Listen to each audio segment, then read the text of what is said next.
It is a very warm welcome back to Matchbook's weekend football podcast. A very profitable couple of weeks, gentlemen, joined as ever this morning by Mr. Adrian Clarke. Top of your screen to watch this live on Facebook, YouTube, and Twitter. Good morning, Adrian. How are you? Good morning. Yeah, all good. All good. The sun is shining. Finally. I can't believe it. Good to see it. And it's long overdue, mate. It is the end of May. I think there's long odds on sunshine this week. Yeah, so, absolutely, yeah. It's the one thing we haven't bet on. And Mark O'Haire, good morning to you as well, sir. You're a very busy man. We love betting, putting out their Euros preview. I very much would urge you to check that out. We'll be doing our own schedule, but these guys will have 100 pages plus, so it's a real detailed breakdown. That will be out next week. But Adrian, let's talk about last week's winners first. Pretty good one. 7 selections, 6 winners. Let's recap them. If you're watching us now on the video, you will see these. But if you're not on the podcast, just to recap, Leicester Spurs over 2.75 goals, 1.75. A lovely, comfortable winner there. Brentford, Bournemouth, BTTS, 1.87. Up after maybe 18 minutes, 19 minutes. I'd like to say that. Sunderland, that was your best bet too, Mark. Well done. Sunderland, Lincoln, BTTS, 2.05. That was your best bet, Adrian. And also, Adrian, well done. Tranmere plus a quarter of a goal. And that obviously was a 50% winner as well. Morecambe, Tranmere, BTS, lovely one as well. And Mark, Milan. And that price stayed pretty solid over the weekend. 2.57, a 2-0 win away at Bergamo. But Juventus still qualified for the Champions League because Napoli became Napoli and Gennaro Gattuso got shown his P45 and the door. But Adrian, terrific weekend, man. Really it was great, wasn't it? It was a brilliant weekend to play a football, full stop. But yeah, it was nice to get so many winners and to see so many goals come in. Sunderland, Lincoln, I was pretty confident, even though Sunderland battered them really in the first half. You thought, Lincoln are going to blow this, but they turned it around and what we'd predicted kind of came true. It was great stuff. Now comes the tricky bit, the finals, because I'll tell you what, these are 3. I believe they're 3 quite tricky matches to call in terms of who's going to win. Yeah, very very evenly matched finals. And Mark O'Haire, what I think I'd be most impressed by, you guys have had 12 EFL selections. You've had 9 winners. And from the first legs, you guys had a general kind of tact of the lower goals and unders and BTS. No, but I love the fact that for the second legs, you didn't get dogged down on those previous opinions and you changed tact and it was more of a kind of an overs angle. But what's the general kind of consensus of the finals? Because you've been doing this a long time now. And from my memories of even growing up, especially the championship playoffs, I just can remember so many penalty shootouts and different things. And I suppose it's important maybe not to get clogged down on some of that. But obviously, again, there obviously is some theme with these finals that they tend to be a bit more cagey affairs and whatever else. But what's your general rule of thumb for these finals? Yeah, it's kind of revert back to what we did in the first leg, really. It's not an exact rocket science to kind of imagine, there's so much at stake, whole 9 months worth of football kind of condensed down to 90 minutes or 120 minutes. Things go to extra time, and for that reason, it's quite often cagey. It's quite often tight. Teams quite keen not to make too many mistakes. The pressure of the occasion can cripple teams, can inspire others. Moments of magic have been seen, but also mistakes can prove decisive as well. So, it's very difficult to have an overriding feeling. But if you did, it would be to try and oppose goals. Clearly, the market's well aware of that too. And if you look down the trends of the last 20 years or so, there aren't too many kind of goal-heavy games. I think since Sunderland and Charlton, that famous 4-4, 23 years ago, I've got some stats in the Championship about how goals have kind of gone the opposite direction. Since then, really, 6 of the last 8 in the Championship have featured no more than 1 goal. It's not always the most watchable affairs, but the pressure, the occasion, the tension makes it very going to go back on what I just said there, but very entertaining and very watchable in a certain degree. Well, that's it. There are some of those games, just because they're not a 4-3 or 2-all kind of game, those don't mean they're not watchable. Even one of. And speaking of pressure, Adrian, I'll start with you first. There is no pressure like a championship playoff final, and we've seen it though in the past. The cliches will be overworn this weekend. Saturday kickoff at Wembley. Fans involved. Was it the richest game in the world, worth £150 million, that kind of way. So let's look at the betting first of all. Brentford there just under 1.93. Swansea are 4.65. The draw available at 3.34. Swansea getting a half a goal start on the Asian handicap of 1.98, and the total, as Mark alluded to already, is a pretty low one at a flat 2, and that's shaded towards the overs there, just in the 1.83. And Adrian, I suppose the general narrative this week, Swansea are kind of coming in to this one a bit under the radar. Brentford went the goal down last weekend, and you thought, oh no, here we go again. But you've got to give credit to them that they did bounce back. And I think a lot of people are maybe buying into the notion that, the fact that they came back from that goal down, Aidan Toney equalised pretty quickly, that maybe there's just Brentford are turning a corner. But what do you think about that one? Narratives aside, who's the value here? And who they're two very good teams. Look, Brentford are the stronger team. Brentford have a lot of goal threats. They're great to watch. I think most neutrals will want Brentford to make it to the Premier League, and I'll probably count myself among them. If I had to pick someone I wanted to win, it would be Brentford because they've been knocking on the door so long, and I think they'd be a good addition to the Premier League. But that doesn't mean they're guaranteed to win this game. It never does. No, last year Fulham and Brentford. Last year there was the exact same situation. Brentford have a rotten They have a rotten record in the playoffs, and that that may play on their minds. It certainly play on the minds of their fans. I think the reason there's such a disparity in the odds is in part down to Swansea's semi-final with Barnsley, which was a dog of a tie. It was awful, and it looked ugly, and it was ugly. But don't be fooled completely by that. Swansea are a better team than they showed in terms of their footballing ability. They're not the total football Swansea that they were under Brendan Rodgers, Martinez all those years ago. They can mix it up. This team can play football, but they can also tough it out in scrappy games, and that's why they're here. That's why they've made it this far to the playoff final, and I believe that they've got a chance here. I really do. I think that underneath the arch, with the pressure on, so much pressure riding on Brentford's shoulders, really, that they can make this a really awkward occasion. In the regular season, the 2-1 draws, Brentford absolutely battered them.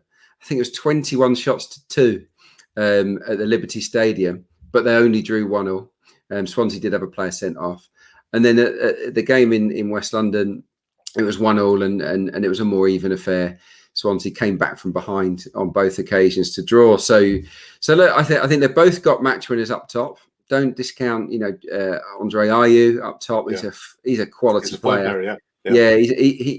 He's got match winning ability, no doubt about that. Obviously, Brentford have got Toney and others, but they didn't make it last year, and they had Ben Rama and Watkins.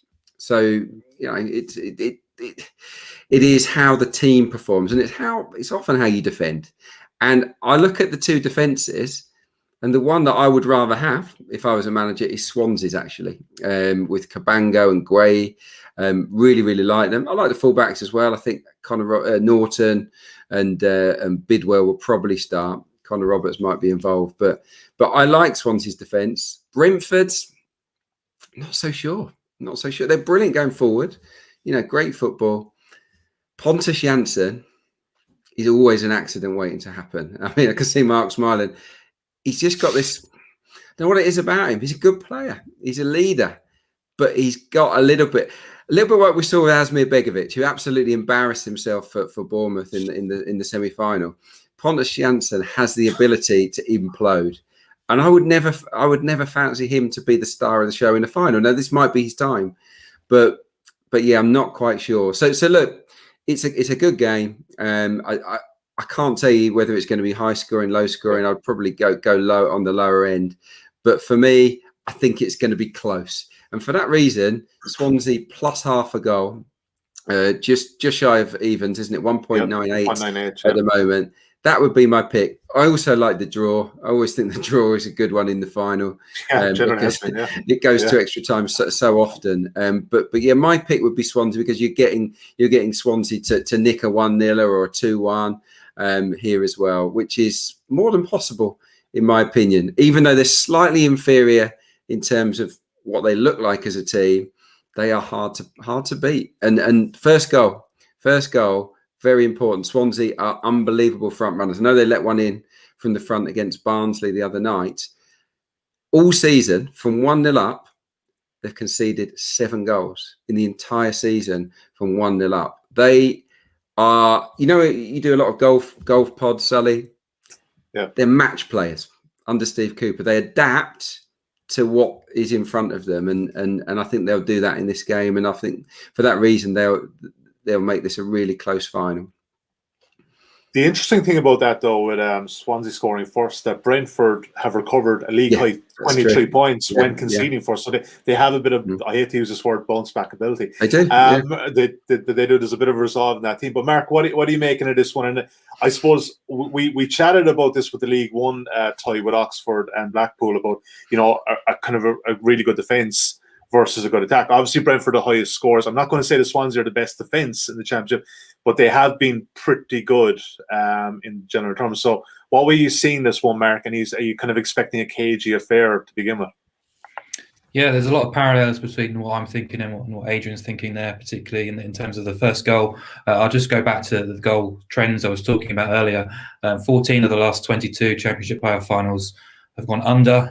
Half of those, 11 of the 22, have gone under 1.5 goals, including 6 of the most recent 8. Just 4 of the last 20 have seen both teams scoring as well. Now, obviously, the market is well aware of the magnitude of this match, so you're going to be lucky if you can get any of these markets at a decent price. You're going to have to go a little bit lower, search a little bit harder to try and find something to hang your hat on. But on that first goal, really, really key in Championship playoff finals. 16 of the last 17 sides to score first have gone on to win promotion. And I completely agree with Adrian. Whoever scores first, I'll back them to win this game, which is not the most revealing kind of thing to say, but it is that tight at the moment. Swansea will be superbly set up under Steve Cooper. He was talking about after the game, he wasn't going to celebrate the Barnsley win. He was going straight home on his laptop to do some studying on Brentford and get the plan of attack ready. Sounds like you, Mark. Exactly like you, yeah. Whereas Brentford, Thomas Frank, I always find there's a smugness. I don't want to call it arrogance, but he was talking about kind of how he was going to allow the players to enjoy a few glasses of red wine and they'd relax and settle. So they come at these very different angles, and I think that's always quite fascinating, really. But in terms of ability, Adrian said it already, I think Brentford do edge it in a couple of areas. I think their defence is reasonable. It's not outstanding, but it's still capable. They have that X factor, I think, in the final third as well. Swansea, industrious, have ability, but probably not quite the same match-winning ability. So absolutely fascinating. I think Brentford these days, under Frank, don't mind a battle themselves. I think maybe a couple of seasons ago they were criticised for having a soft underbelly, and that potentially worked against them when we got to the business end of the season. Not so much this time around. I think they're more than happy to have a scrap, and someone like a Pontus Jansson will be more than willing to kind of get his sort of physicality across the line and hurt some of those Swansea players too. So, yeah, it's really, really difficult to call. I don't really particularly have a massive opinion on the match odds. I think Brentford are around about where I fully expect them to be, just slightly odds on. I wouldn't want to back them at odds on, but at the same point, because of all the sort of negative goal trends we talked about, if you are going to back Brentford with something like under 2.5 goals or under 3.5 goals on side. It's not going to be a goal fest, but I can certainly see why Adrian's keen with Swansea just getting those two results on side around even money. That's absolutely fair enough. But I think my way in, if you can't back unders, if you can't back BTTS, no, at reasonable prices, I don't mind backing the 0-0 half-time correct score at 2.4. I think that's a big price.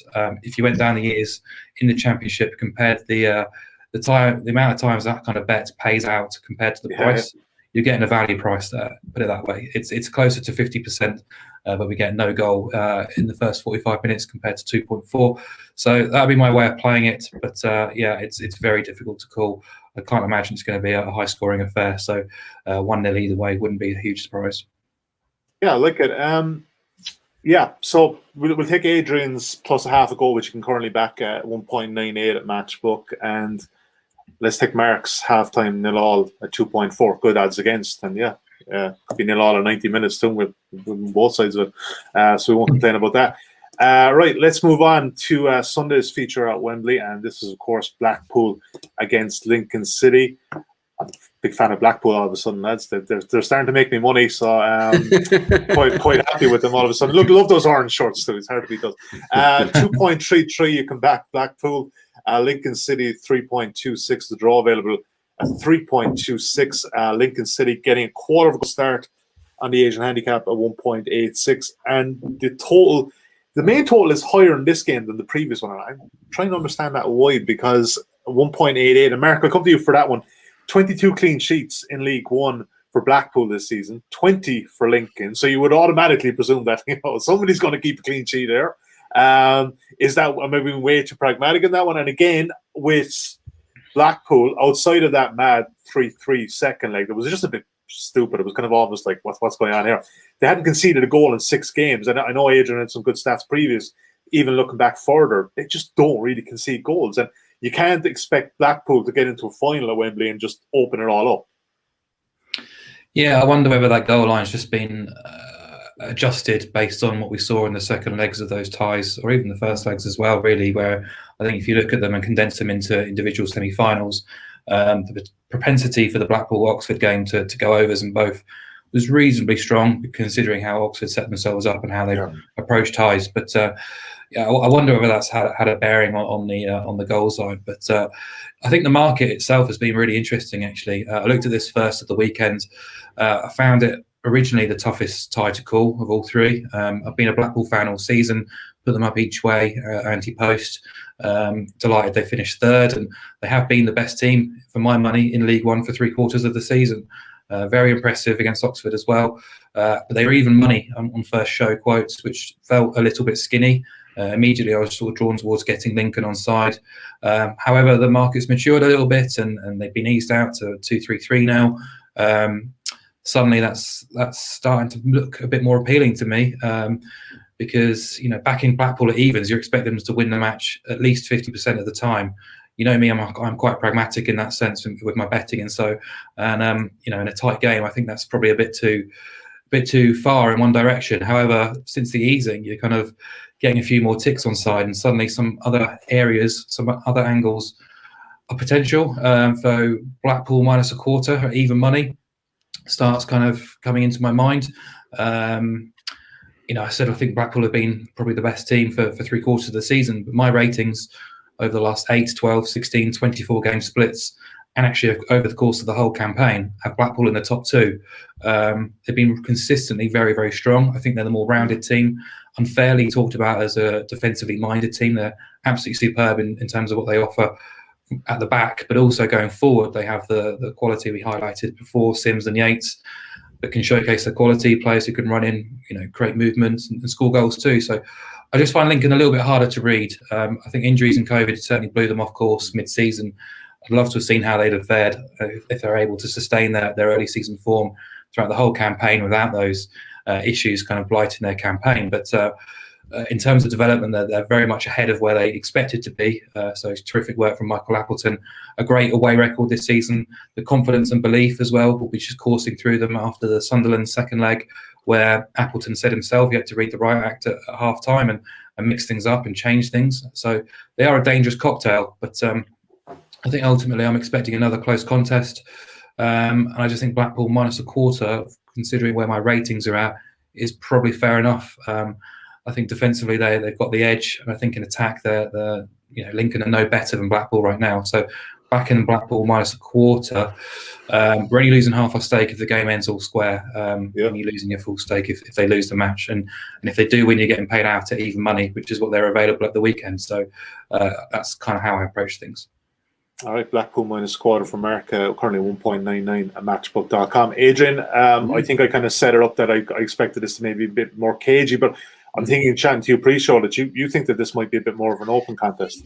Yeah, slight difference of opinion, but I agree on the outcome. I would be more than happy to go with Mark's call there. I think Blackpool are worthy favourites. They're very well balanced as a team. I really like the combo up front with Yates and Sims, and obviously they've got firepower on the bench with Medine if they need to call on him later in the game. 2 wingers, Embleton and Mitchell played the other night, and very dangerous players. So yeah, no, I like Blackpool. Lincoln Mark's right on Lincoln. Dangerous. That is the word. They are dangerous, but you look at them and you think, well, they're not as good as Blackpool, but then they've got these individuals that can travel with the ball well, and they can hit you hard and fast. And we saw that a little bit in the second half, where really Lincoln should have scored more goals against Sunderland, and probably should have at least drawn that game.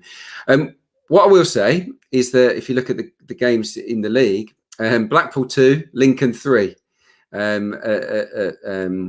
Blackpool's ground, and it was Lincoln 2, Blackpool 2 at Sinsel Bank. So when you look at the history of these two games, they were actually really open matches. I think that Lincoln were trailing in the 2-2, and they came back. That was only in April, so it's not too long ago. Blackpool were a better side. I remember the game, but Lincoln fought back, and they caused them problems. And I think they will cause any team problems because Grant and George Grant is a good player. Brennan Johnson, Scully, these Hopper. They've got a lot of danger men. Morgan Rogers, the loanee.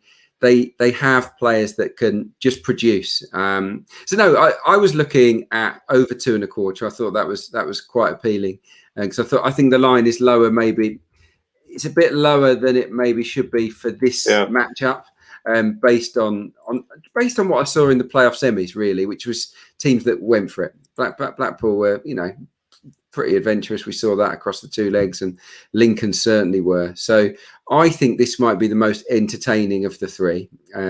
So yeah, I might personally have a little dabble at over 2.25, 1.952, I think it is, as it stands. But Blackpool to win is with that small little handicap there, I think is a good play. I do. I think that they edge it for me. Yeah. And I'm a big Blackpool fan as well, so I'm just going to make that the three-way around. And this one, Matchbook's head office here in Cork is actually in a place called Blackpool as well. So there you go. So just a lot of correlation there. So yeah, let's put that one in. Blackpool minus a quarter of a goal at 1.99. I take the case there with the over Adrian, but just for the general consensus, with both of you guys agreeing on that, let's put that one in. Yeah. All right, should be a good one. Super Sunday at Wembley. Good to see all the fans back as well. We'll sum them in here. All right, we get to talk about Newport County again. They possibly have to be the most discussed League Two team ever on this podcast, which you love to see. Which you love to see, the beautiful Rodney Parade getting the new pitch. Morecambe at 2.89, Newport County 2.58. The draw available at 3.25. Newport. Slight favourites on the drawn-up bet market, which shows up as 0.0 at matchbook.com. I just wonder 1.82, and the total is 2.25, slightly shade towards the under. And Adrian, I think we were texting each other on Sunday night about this, and seeing the two goals going early against Newport, they're like, done just 7 minutes. We're like, what's going on here? This is a Newport game. They always go under. Yeah, it ended obviously after extra time 4-3. They just about got through. There was good resolve in that team, to be fair. Like all the momentum was with Forest Green with those early goals, and even later on when they got the third goal, you have to hand it to Newport County. They dug in, they got the result, but. Come on, this isn't going over, surely. There's got to be some way back in on unders here. Newport, surely. I think so, yeah. I think I would lean towards unders. First of all, hands up. Obviously got that wrong. With Forest Green, only that you got wrong. Look, Jamil Mack came back in, and I wasn't expecting that. And there was other, a number of changes for Forest Green made them significantly more dangerous. And fair play to them for giving it such a go. Yeah. This is another good final. Newport, it's difficult to know what to make of them because we saw the fragility there against Forest Green, didn't we? Yet we know that they're very solid at the back. We know that they're not full of as many goals as Morecambe. I think Morecambe scored 10 more goals than Newport over the course of the regular season. So Morecambe have got a more potent goal threat. I think what we'll see here is Newport with most of the ball. And Morecambe looking to play on the counter, and I feel that Wembley, with a sort of I know that it's technically not that much of a bigger pitch, but sometimes it feels like that way in finals where teams get leggy and space. Certainly, space appears in the second half of games. It's a lot bigger than Rodney Parade, man. Well, yes, it's a better pitch. No, but you sometimes get jelly legs at Wembley. It's a thing. And late on in matches, I think it's because of the tension and whatnot. You see a lot of teams, especially lower tier teams, hit a brick wall in terms of fitness. And when that happens in the second half, I think Morecambe are really well set up to to potentially go and win the game. They're really good on the break with Mendes Gomez and Wildig, who scored the goal the other night, Diagaraga. They're exciting on the break. So no, I've got a slight fancy for Morecambe. I feel that Morecambe draw no bet, so 0.0 on the Asian handicap is a reasonable play. It's 2.05 at the moment. I would be interested in that. What to sort of go against that? If you look at the games that went by in the season, Newport did the double over them, 3-1 and 2-1. But in both games, Morecambe had a player sent off. Relatively early. One was in the first half, one was quite early in the second half. So I wouldn't read too much into that. But yeah, for me, with Morecambe really sitting in and only looking to break, I don't see them. I don't see them battering a Newport side that are solid, and Newport will knock on the door, but come up against a Morecambe team that did really well, I thought, against Tranmere, to sort of hold out. Lavelle and Knight Percival at the back were brilliant over the two legs, the two centre halves. So they'll go into the game with confidence. So yeah, I kind of see this as a 1-0, really. I think this has got a 1-0 written all over it. So under 2.25 would be my number one pick, 1.909. But yeah, Morecambe, the draw no bet, definitely interests me on the right side of evens, because I would make them slight favourites personally. Yeah, Mark, and just on that, I think you might go the opposite way in terms of a side you kind of half fancy Newport in the draw no bet market. But I think, if I'm reading it right, that you won't disagree with an unders ankle or a BT test, no even. No, I definitely don't. Peculiarly, I can certainly see and understand why that is the case, but the market thinks this is going to be the most enjoyable, the most exciting, the highest scoring of the three ties. If you look at the spreads, they're expecting 2.45 goals here. That's reflected in our over and unders line as well, and the BTTS market. But I think there's margin in opposing it, to be honest, for all the reasons Adrian outlined. Morecambe, as we saw in the semi-final second legs, more than happy to sit in and see and contain and counter. Newport have evolved as a team throughout the season. Since the start of last season, Michael Flynn didn't want to be just heralded as a direct long ball merchant, so he's adapted his style. And sure, the Rodney Parade pitch didn't help, and they had to sort of shapeshift back to their old sort of ways mid-season. But they do like having the ball, and their centre halves will happily keep possession, press and probe, and see what they can do. But just thinking tactically about those kind of two approaches, to me, that doesn't lend itself to an end-to-end high-scoring game. So there's reasons to sort of oppose goals, in my opinion, just there. This is also, you throw in the fact this is Wembley, this is promotion, your whole season on the line. It's incomparable to any other game this season. So I saw one firm offering both teams to score at 1.67, which is possibly one of the worst playoff prices I've ever seen, in all honesty. Saying that there's a better than 60% chance on both teams scoring, just regardless of who's playing, I just think that's totally wrong. And so immediately you look to the other side of the coin there, and you play the price, you play the probabilities here. So, Morecambe aren't accustomed to low-scoring games, has to be said, but Newport are well-versed in it. So, pick your poison, really. But Saturday at 3 p.m. in League Two is very different to, Bank Holiday Monday at Wembley, playoff final. Yeah. Very, very different kind of kettles of fish here. So yeah, I did have a slight inkling more towards Newport, just because they tend to raise themselves for these big occasions. I know it's a different team to what we've seen in the past, but they've got that experience of playing in the cups. Michael Flynn certainly knows how to engineer a one-off performance from his team. And then you look at their performances this season, their league wins, 30% of their league wins came against top 7 rivals, which is, I think, the best return in League Two this season. And you compare it to Morecambe, who certainly picked up most of their points against teams outside of the top 7. Yeah. I also think that sort of big game mentality will help Newport. I also think you look at the way in which they came through against Forest Green. That's going to give them a huge lift. Obviously, Morecambe will as well. But Morecambe, unbelievable story. Derek Adams, for me, the manager of the season, 200-1 outsiders to get them within a point of automatic promotion. Now a game away from the third tier for the first time in forever, really, on a shoestring budget, is remarkable stuff. But Newport have done it too on the, without having a huge amount of money thrown at it either. So I don't want to pick a team, because I think both of these two teams are almost deserving in their own right for promotion. Yeah. But I think possibly the way around it is just about the draw, because it's the biggest price out of the three. If Adrian's got a slight inkling to Morecambe, I've got a slight inkling towards Newport. The draw's 3.25. It's going to be tight. I can't see it being a runaway win for either team. So, but yeah, I'd certainly go alongside him and oppose goals. I originally looked at both teams to score no, which was as big as 2.1. It's been trimmed into about 2. But certainly if you back under 2.25, like Adrian said, a slightly shorter price, you're still getting a half win if the game ends in 1-1, which might be exactly. the play.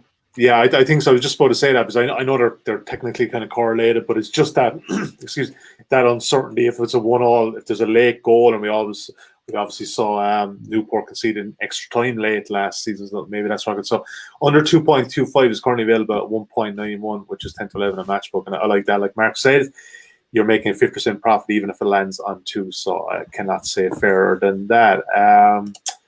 All right. Let's just do a quick recap of what we have. So we have Swansea plus a half goal at 1.98. We have Brentford Swansea in the same game, halftime 0-0 draw 2.4.